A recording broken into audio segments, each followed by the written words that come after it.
Bien, estas moléculas que son las proteínas tienen funciones muy diversas en el cuerpo. Aquí hay algunas mencionadas porque se preguntan, ¿no? ¿Cuáles son las funciones que tienen las proteínas? Son muchísimas.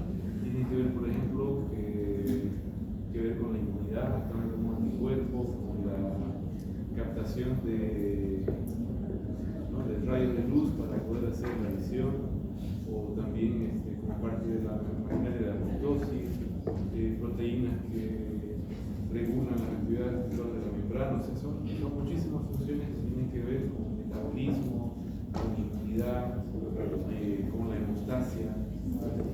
Y una de las cosas más importantes es entender qué es lo que le da esa característica especial, ¿no?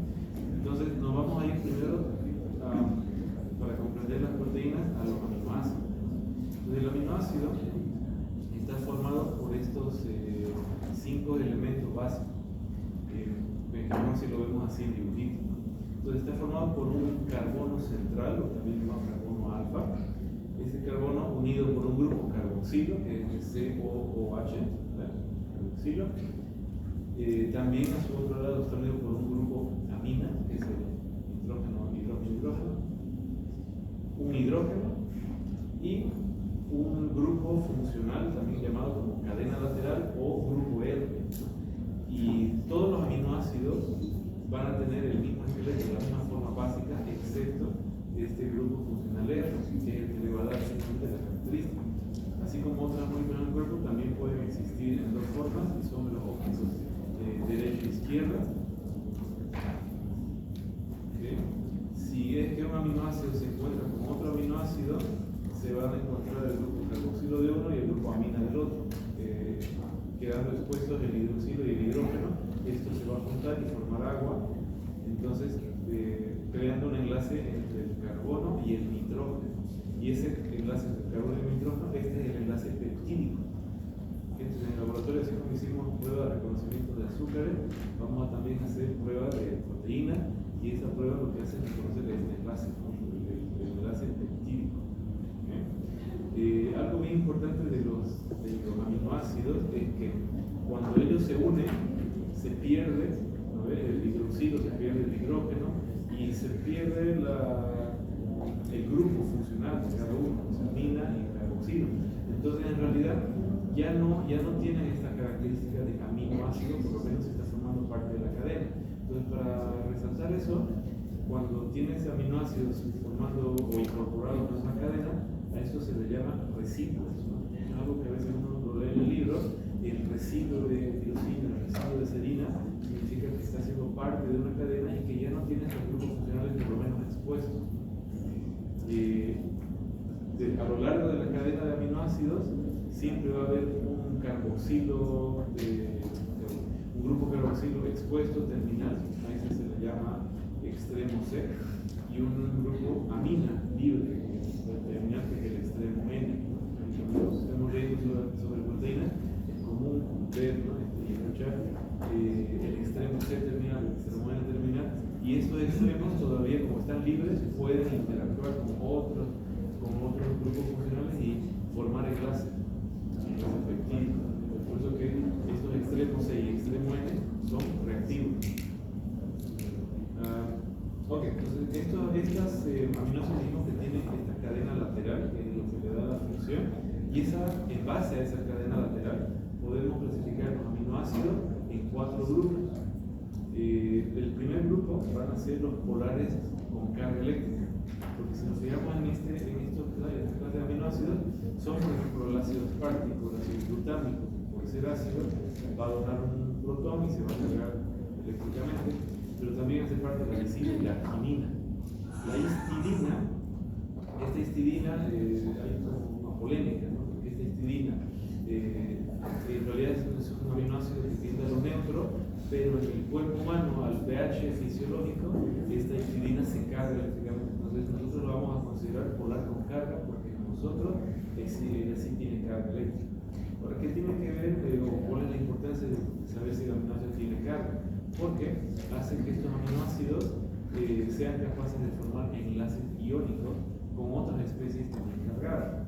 Y si estoy, por ejemplo, estudiando un receptor o un ligando y sé que en esa porción o cierta porción es rica en aminoácidos, por ejemplo, lisina o arginina, entonces eso quiere decir que sí van a poder formar ácidos iónicos y se van a poder fijar. Entonces, por ejemplo, un ligando podría utilizar aminoácidos polares con carga para poder unirse a su receptor. Como esto tiene eso de las cargas eléctricas en el cuerpo, es un enlace muy débil, esto suele suceder por corto periodo de tiempo. ¿Vale? Esa es la importancia de tener polares con carga, que son más iónicos y poder formar enlaces reversibles, cortos, en el tiempo. Otros que son los polares sin carga eléctrica, estos se pueden formar puentes de hidrógeno, incluyendo al agua, y a menudo son muy reactivos. En este caso, son aminoácidos que generalmente están en la membrana interna, o sea, en la cara interna de la célula, y suelen estar involucrados en vías de señalización o interactuar con segundos mensajeros. Por ejemplo, es muy común escuchar sobre la tirosina, o la serina, o la treonina como transductores de señal. Lo mismo pasa con la glutamina asparagina. Las glutaminas asparagina, como son polares, no tienen carga eléctrica, ellos tienen esta ventaja, no sé si es ventaja, pero de poder acumularse en la célula, pero si hay mucha glutamina, por ejemplo, pero glutamina asparagina presente, podrían ocasionar daño e interferir con funciones metabólicas, porque son polares.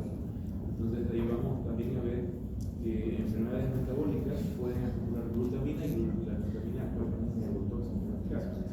Esos serían los polares sin carga eléctrica. Luego tenemos el grupo de aminoácidos no polares.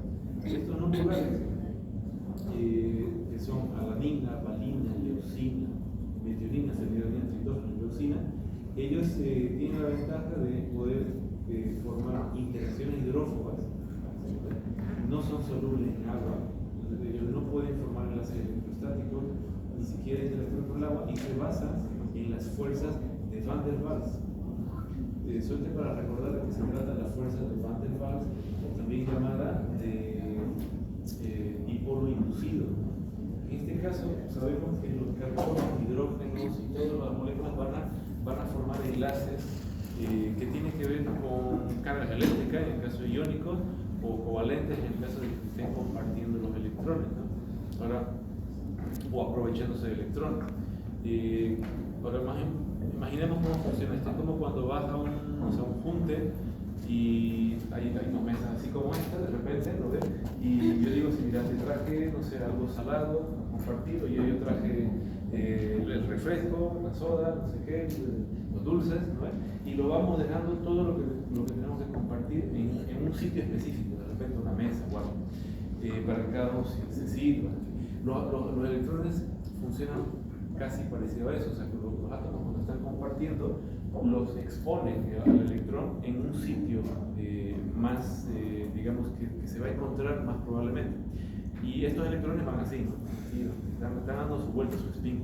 Ahora, esta fuerza de Van der Waals ocurre porque en ese spin del electrón, en algún momento hay una probabilidad de que estos electrones estén más hacia un lado que en el otro lado. Entonces, está dando su spin y mira que aquí están girando más arriba comparado con abajo. Entonces va a crear como una especie de carga eléctrica negativa justo en ese sitio donde están dando el spin del electrón, y en el otro lado, con la diferencia de cargas, una carga positiva.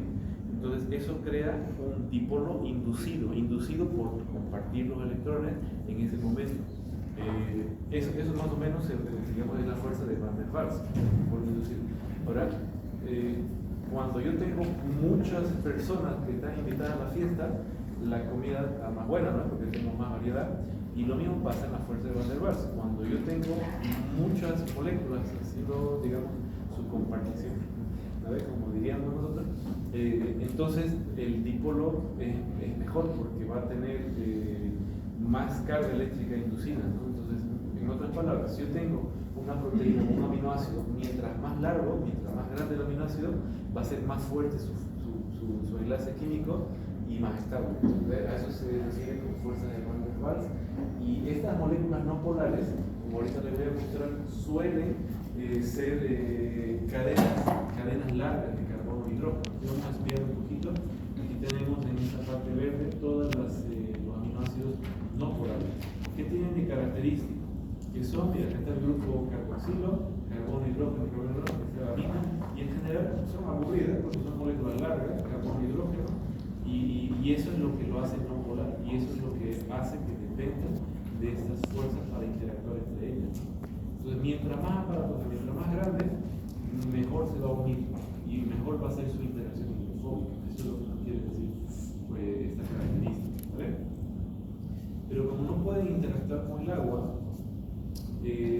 muchas veces las proteínas las pueden utilizar como pequeños bolsillos, ¿no? Digamos en biología molecular y computacional se les conoce como pockets, ¿no? O sea, bolsillos en donde son sitios de resguardo. Por ejemplo, si yo soy una lipoproteína y mi trabajo es llevar el colesterol, si yo expongo el colesterol al agua, el colesterol se va a poner medio malito, ¿no? Porque no es hidrofóbico.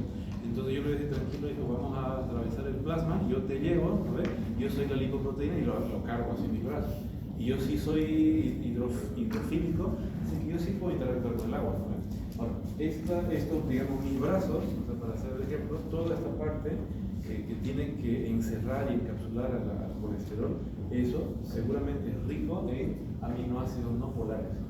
Si yo cambio un aminoácido no polar por uno polar o al revés, uno polar por uno no polar, hago un desastre, ¿no? Para ejemplificar esto tenemos, a ver, no sé si han escuchado de la enfermedad anemia falciforme.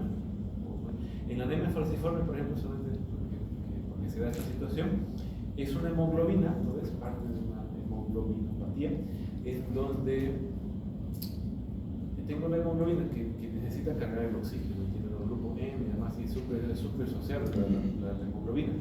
Y eso se debe a que es una proteína redondita, bonita, hidrofílica, y que tiene ácido glutámico en cierta parte de la cadena, justo en donde carga el oxígeno.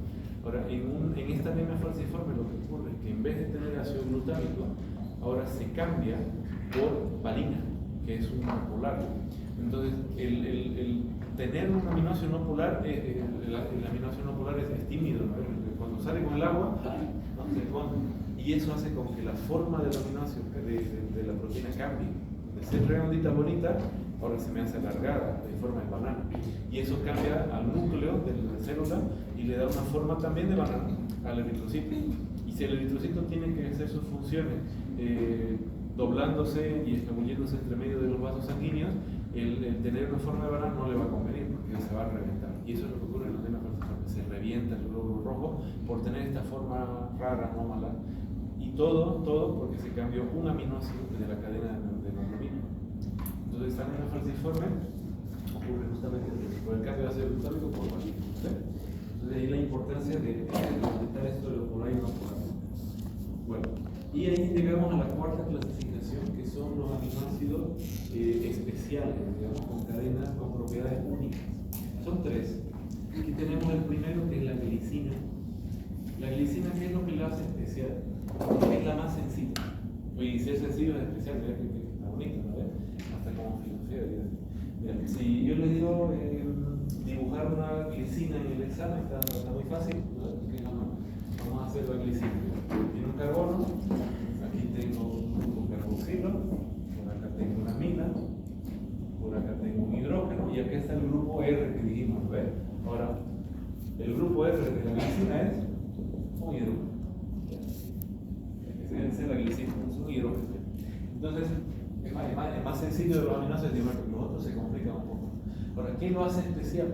¿Por qué es el pequeño especial? Porque brinda un sitio en donde las columnas de polipéptidos se pueden aproximar entre sí. O sea, el hecho de ser pequeñito hace con que la interacción, con que el espacio sea bien pequeñito, yo me pueda aproximar mucho. Entonces, lo hace muy bueno.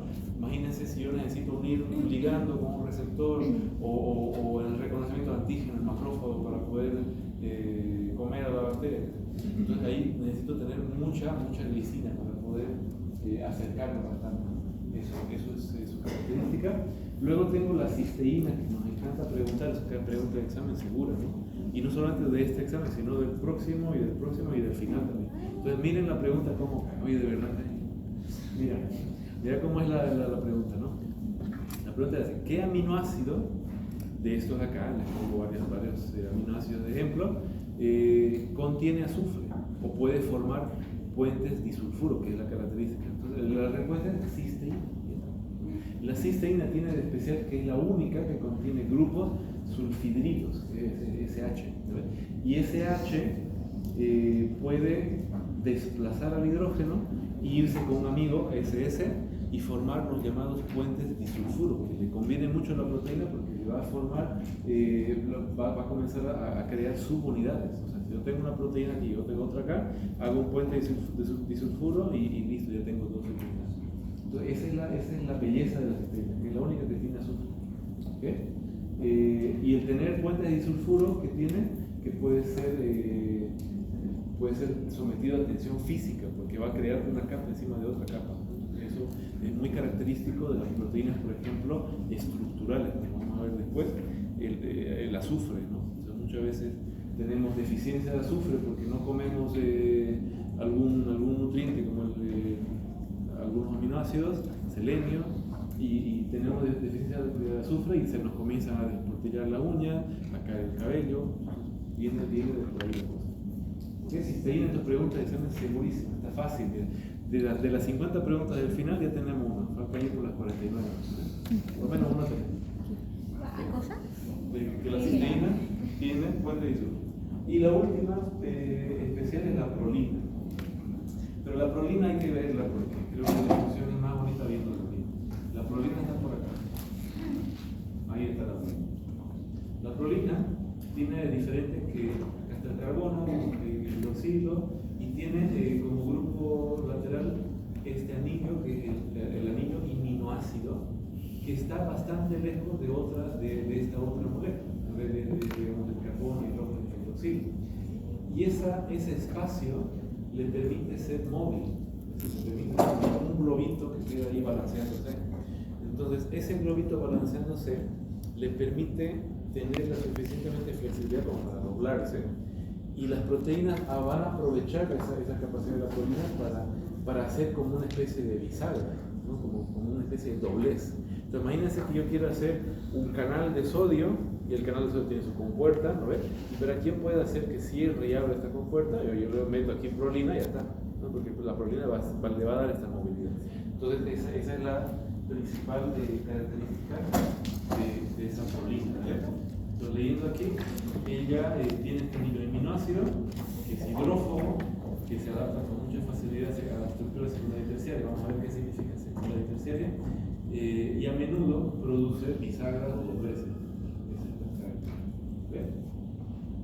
Ahí están los dibujitos. Ahora vamos a ver cómo es que yo puedo estudiar a las proteínas.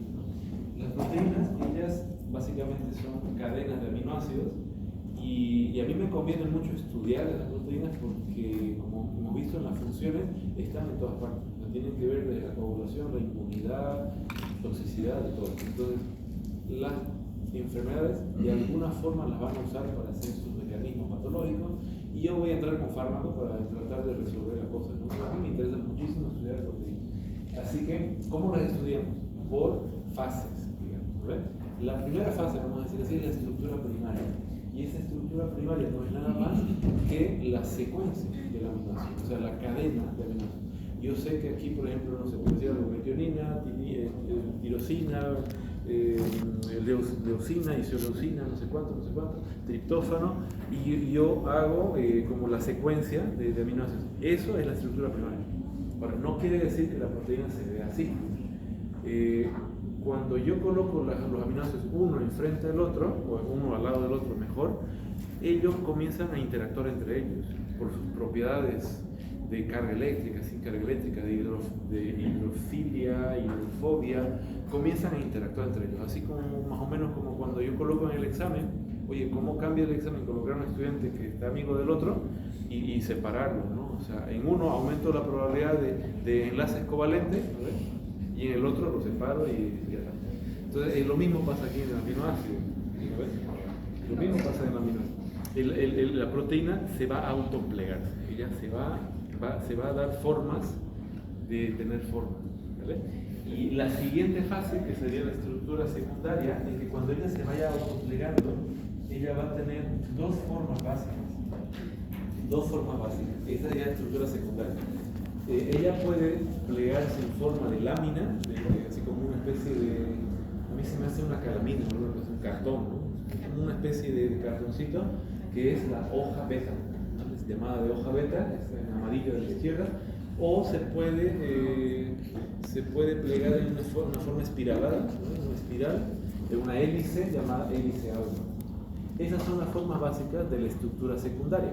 Ahora, cuando yo tengo estas hojas, por ejemplo, el hecho de tener una hoja me permite tener una hoja encima y otra hoja, y así voy haciendo un cuaderno, ¿no? Y estas hojas van a dejar expuestos ciertos hidroxilos, carboxilos, nitrógeno, aminas y demás, con tal de que se puede hacer puente de hidrógeno cuando yo tengo hoja beta y hoja beta. Entonces, en otras palabras, ¿y cómo hacemos esto como pregunta de examen? Cuando yo ya llego a la estructura secundaria, yo ya puedo hacer puentes de hidrógeno. Y la pregunta del examen es, ¿a partir de qué estructura se dan los puentes de hidrógeno? De la segunda, de la secundaria, ¿no? Esa es la pregunta y la respuesta muy fácil, ¿verdad?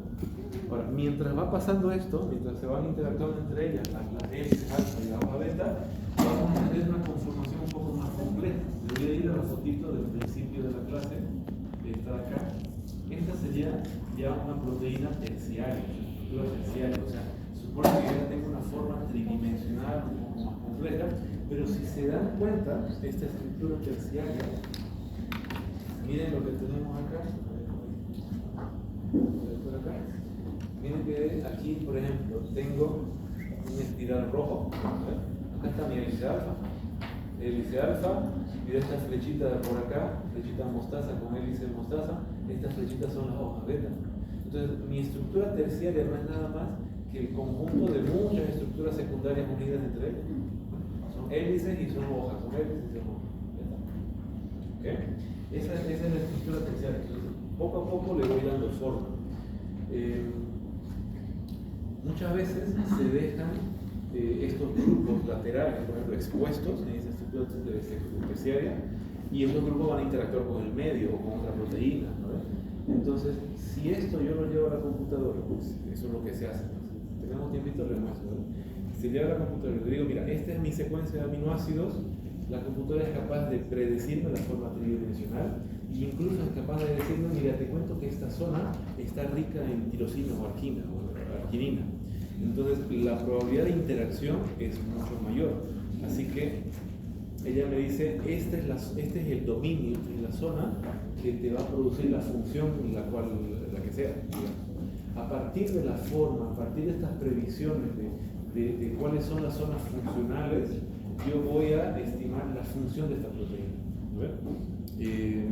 Que no está tan difícil porque hay una base de datos enorme, digamos, de microorganismos que también utilizan la misma secuencia y se sabe la función. Entonces es como para, no sé, voy a hacer un ejemplo con algo muy básico. Imagínense que ustedes son arqueólogos y en una expedición cavan, en fin, se ensucian y encuentran algo muy interesante. Vamos a encontrar algo muy interesante. Ya está. ¿Qué es? ¿Ah? Adelante, oye, sí. Ahora, si esto yo lo comparo con otras culturas, no sé, voy a ponerme creativo aquí, voy a hacer una cosa así. Lo voy a comparar con otras culturas, de repente aquí tienen algo más así, y más o menos así. Y en la época moderna, no sé, le ponemos así, y aquí le ponemos al doctor Naudada, que nos recuerda, nos ponemos pan y café, no sé cómo es la cosa. En fin, ahora, si yo sé, digamos, yo tengo mi base de datos y conozco la función de esto, ¿lo ves? Digamos que esto es un conjunto de aminoácidos, son proteínas, digamos, yo puedo predecir aquellas, ¿no ves? Yo puedo decir qué función tiene esa, pues puede actuar de tutuma, pero aquí la función, digamos, básica sería como el recipiente para usar un líquido y ahí uno puedo echar el pelo o puedo tomarlo, puede hacer digamos, de taza. Aquí lo que me refiero es que las proteínas van a tener una función tal, digamos, que ha sido conservada a través del tiempo, a través de la evolución. Entonces van a escuchar siempre el término de secuencia conservada. Digamos. Esa secuencia conservada significa que tiene la misma función en mía que en una bacteria, en una planta. Oye, las plantas y las bacterias también tienen canales de sodio, tienen bombas de sodio y potasio, también tienen tendrán un montón de cosas que yo también las tengo. Entonces, esas secuencias han sido conservadas. ¿No? A eso se refiere. Y solamente voy a saber eso si yo sé la secuencia, sé la forma. Entonces, con la forma de la proteína, yo ya sé prácticamente todo. Puedo estimar su función, en dónde en el cuerpo, en qué parte está. Y le puedo ir metiendo cositas, porque ahí, por ejemplo, le podemos ir variando, ¿no? ¿Qué pasa si variamos el pH, la presión, la concentración de agua, de sodio, y voy haciendo las cosas, ¿no? Entonces ahí, digamos, si esto fuera una proteína que esté involucrada en alguna enfermedad, yo puedo utilizar esa forma para romperla, para atacarla. A ver, otro ejemplo. Voy a hacer un monstruo, digamos. Mira mi monstruo. Me salió ¿sí? ¿Sí? Y aquí tiene algo interesante. Oye, entonces, hay una película de camino equivocado. Dale. Si yo sé que este es el monstruo, la proteína digamos, la analogía de la proteína de la enfermedad, yo sé que este es el monstruo, ¿cómo puedo protegerlo? ¿Cómo lo mato, digamos? Oye, parece, esta garra me llamaron la atención, de repente el monstruo me va a rasguñar, me va a romper en pedacitos y me va a comer, ¿no? Porque veo que tiene dientes. Mi estrategia podría ser ponerle aquí un bozal. Podría ser de repente traer un escudo y protegerme de las garras, o de repente ya cortarle las manos. Ahí va a ser la creatividad de la enfermedad. Eso es lo que vamos a hacer. Entonces, digamos, con la proteína de la enfermedad, lo que vas a hacer es diseñar una estrategia para que cure la cosa. ¿Ven? Más o menos así. Esa es la idea. ¿Vale? Entonces, y falta una estructura, estoy emocionando mucho, pero falta la estructura cuaternaria. Si esta proteína contiene muchas subunidades, o más de una, por lo menos, yo voy a llegar hasta la fase cuaternaria, hasta la estructura cuaternaria. Que esta solamente se da cuando yo tengo subunidades, varias partes de la proteína enlazadas en ella misma. Entonces, por ejemplo, la hemoglobina, que tiene 4 cadenas, 2 alfa, 2 beta, están unidas entre ellas, ¿no? Sería una estructura cuaternaria. No todas tienen estructura cuaternaria. Cuando escuchen que sí tiene subunidades, ahí sí tiene cuaternaria. ¿Vale? Aquí un texto está explicado un poquito más, ¿no?, desarrollado. Aquí la importancia de la estructura terciaria, todas las interacciones que pueden tener, o sea, todo, puentes de sulfuro, iónico, hidrógeno, hidrofóbica. Esta proteína tiene también cambios dinámicos de la forma. Hay algunos que son movimientos predecibles, otros que no. Estos movimientos predecibles son los cambios conformacionales. Lo que pasa es que mientras voy estudiando las cosas, le puedo sacar fotitos, o voy estudiando, digamos, diferentes variaciones y voy viendo cómo la proteína se comporta, y de ahí saco la película, digamos, más o menos qué es lo que ocurre. Pero hay otros movimientos que son los más importantes, son las fluctuaciones aleatorias, que esas sí no se pueden predecir, esas son parte de la propia energía de la molécula, y son cambios, digamos, que me va a salir de lo predecible, ¿no? Y es exactamente eso lo que me va a dar la variabilidad de la respuesta, por ejemplo, de las interacciones, ¿no? Bien. Acá.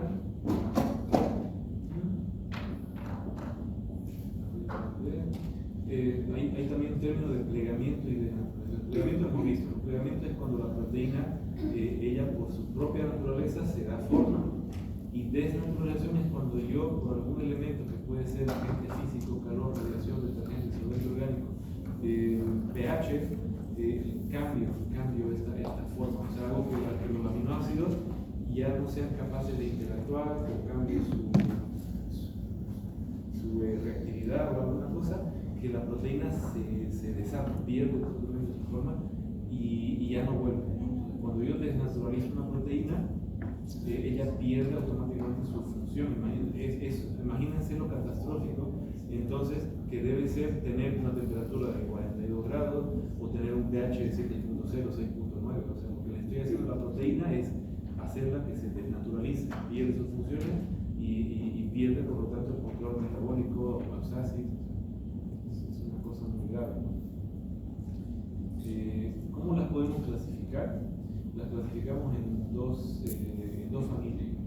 Una familia que es estructural o de soporte, que son las proteínas fibrosas, y otras que son metabólicas, que son las proteínas globulares. Aquí hay un cuadrito comparativo. Las proteínas fibrosas, que son las proteínas utilizadas para estructura y soporte, ejemplos incluyen la queratina, el colágeno, ¿no? Ellas son proteínas que están formadas por una secuencia siempre repetitiva de aminoácidos. O sea, sabemos que el colágeno, por ejemplo, va a tener siempre lo mismo, clorina, hidroxiclorina, variando la secuencia o alguna otra cosita, yo puedo tener diferentes formas de colágeno. Por eso ella dice, las secuencias pueden variar y entre dos muestras de una misma proteína quiere decir que tienen isoformas. O sea, para una función yo puedo tener variaciones. Por ejemplo, una silla, yo la puedo tener de madera, de plástico, reclinable, con ruedita, es una silla. A eso se refiere la proteína fibrosa. Cadenas de polipéptidos tienden a ser largas, entonces la proteína suele tener una forma longitudinal y en general es una estructura muy estable e insoluble. Tiene que dar estructura, o sea, no puede ser insoluble, no puede ser soluble, como un castillo, tiene que ser de piedra, de cemento, de lo que sea, pero hago un castillo de arena y se desarma.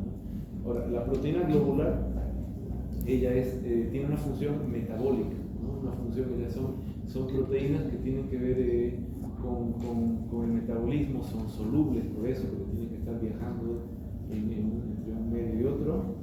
Y la secuencia de aminoácidos suele ser irregular porque ellas tienen una función muy específica. Entonces ellas tienen que tener aminoácidos que no se repiten. No suelen tener isoformas porque no lo necesitan. Si yo, a ver, la silla ya hemos dado, pero a ver, si yo necesito proyectar una clase, oye, yo no necesito tener miles de proyectores, necesito uno y ya está, un proyecto y listo, ¿no? Entonces, más o menos así funciona. En el caso de las proteínas globulares, ellas dicen las secuencias son altamente específicas y nunca se varía entre dos muestras de una misma proteína. O sea, quiere decir que la hemoglobina tiene que ser hemoglobina en el adulto, no importa la raza, no importa el color, no importa el tamaño, tiene que ser la misma proteína, tiene la misma. ¿Okay? Esa es la idea, ¿no? De la globular fibrosa. Como hay una tablita comparativa y muchas características, hay muchas preguntas también. Y la última clasificación sería proteínas simples versus conjugadas. Proteínas simples básicamente son proteínas que están hechas de solamente aminoácidos, son cadenas de aminoácidos, globulina, histona, protamina. En cambio, las que son conjugadas tienen un grupo funcional, tienen un grupo que puede ser, por ejemplo, en el grupo de proteínas hay una fracción de ARN o ADN que le permite interactuar con el ADN complementariamente. En las cromoproteínas, proteínas con colores, porque tienen la presencia de algún metal que emite luz, en la hemoglobina, el hierro, ¿no? En los citocromos puede ser el cobre, puede ser el cobalto, puede ser el hierro, ¿no? Lo mismo pasa con la rodoxina y las fluoroproteínas. Las glicoproteínas, cadenas cortas de azúcar, fosfoproteínas, un grupo fosfato, lipoproteínas, cadenas de proteínas con colesterol, y las metaloproteínas, bueno, más metales. Eso entonces. Y como último, hay una especie de tema para meditar de repente, que ha tomado mucha fuerza estos últimos años, ¿no? O sea, les cuento la historia, ¿no? Los antecedentes. Cuando yo estaba en segundo año, mi docente de fisiología, ¿no? La primera pregunta antes de comenzar la introducción de la clase era: ¿qué es el prión? ¿Qué es un prión? ¿Ves? Y bueno, dale que el prión es una proteína que causa enfermedad. Hay muchas proteínas que causan enfermedad, ¿no? Pero ¿qué es lo que hace especial a los priones? Que se pueden transmitir. O sea, es cuando yo tengo una proteína que me causa enfermedad a mí y encima esa proteína, sin ser un ser vivo como una bacteria o sin ser un virus, se puede transmitir en una comunidad. Eso es lo que lo hace interesante de estudiar. Entonces, esto se descubrió, si no tengo mal entendido, en Inglaterra, ¿no? En Inglaterra, en un pueblo en donde se consumía, oye, por allá no les gusta cocinar mucho la carne, ¿no? Y resulta que había un ganado que estaba medio loco.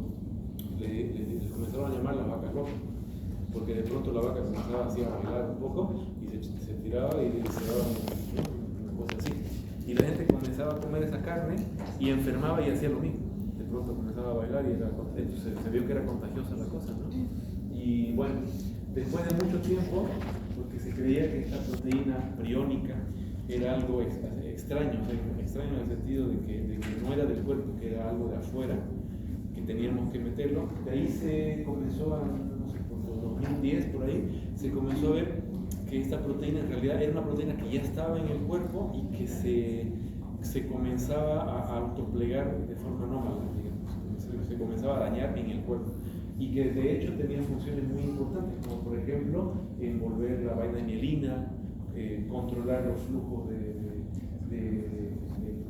los electrolitos, cosas así. Y que en algún punto esta proteína tomaba otra forma, una forma digamos mala, perversa, y te daba la enfermedad. Lo que sigue siendo digamos, no se sabe la causa, es cómo es que se transmite. Y ahora un dato que les va a volar la cabeza, por lo menos me voló a mí. Hay algunas enfermedades que son neurodegenerativas clásicas, como por ejemplo, dos clásicas, el Parkinson, el Alzheimer, ¿sale? El Alzheimer. Ahora, hay muchas formas de explicar por qué ocurre el Alzheimer, muchas. Podríamos hablar del envejecimiento, podemos hablar de enfermedades como la hipertensión, la diabetes. El punto es que en la neurona se comienzan a acumular las placas de una proteína llamada beta-amiloide. O sea, es como que la neurona se vuelve floja y comienza a acumular así basura, ¿no? Que en algún punto va a hacer daño porque no le permite hacer sus funciones metabólicas. O sea, en algún punto va a estorbar, digamos, ¿no ves? Esa es la placa beta-amiloide. Ahora, corrientes recientes, ¿no ves? De todas estas explicaciones del Alzheimer, que puede ser incluso, algunos van a decir no, que es por la edad, que demencia senil, que cosas así, corrientes recientes postulan la enfermedad de Alzheimer como una posible causa priónica. O sea, que esta beta-amiloide puede ser un prión. Y eso no sé si se entiende qué significaría. Significaría que es contagioso. Y esto se ha visto porque en un asilo, en un centro de cuidado de ancianos, las enfermeras que cuidaban a estas personas con Alzheimer se comenzó a enfermar de Alzheimer.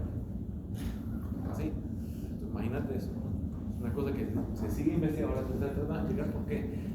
Porque no en todos los centros pasaba lo mismo. O sea, había situaciones que sí, otras que no. Pero imagínense que esto pueda ser contagioso, ¿no? O sea, es una cosa brutal, ¿no? De pronto, imagínense, yo tengo una enfermedad. Hay enfermedades humanas, ¿no? Hay, por ejemplo, el síndrome de Creutzfeldt-Jakob, ¿no ves? La enfermedad de las vacas locas, no, pero hay Creutzfeldt-Jakob. Hay una que se llama, oye, que no la puse porque no sé, se me olvidó, pero hay una que se llama el Kurukuru. No sé si han escuchado el Kurukuru. Oye, esa es grave, ¿eh? El Kurukuru se da por comer carne humana. Las personas que son caníbales se enferman de Kurukuru. O sea, de pronto come carne humana y después está bailando así, uno piensa que es un ritual africano y no, está con enfermedad priónica. Aquí le vamos a investigar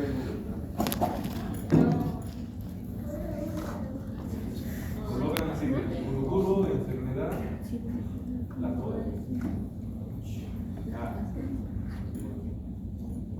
Y esto se dio en Nueva Guinea por canibalismo. Esto es clásico, ¿no? De ahí no se vayan a estar cayendo a Nueva Guinea de avión porque grave. Bueno, ok. Eso es un tema para seguir investigando. También otra cosa, otro dato es que no solamente ocurre en el humano, ocurre en el animal, ocurre en la planta. Hay enfermedades priónicas en la planta. Imaginas, o sea, yo digo así como, imagínate que por estar haciendo, mejor ni digo que imagínate si yo modifico proteínas de la planta para hacer que la cosecha sea más bonita, y lo ocasiona una enfermedad crónica que se contagia en todo el mundo y que muere la planta. Hay que tener cuidado.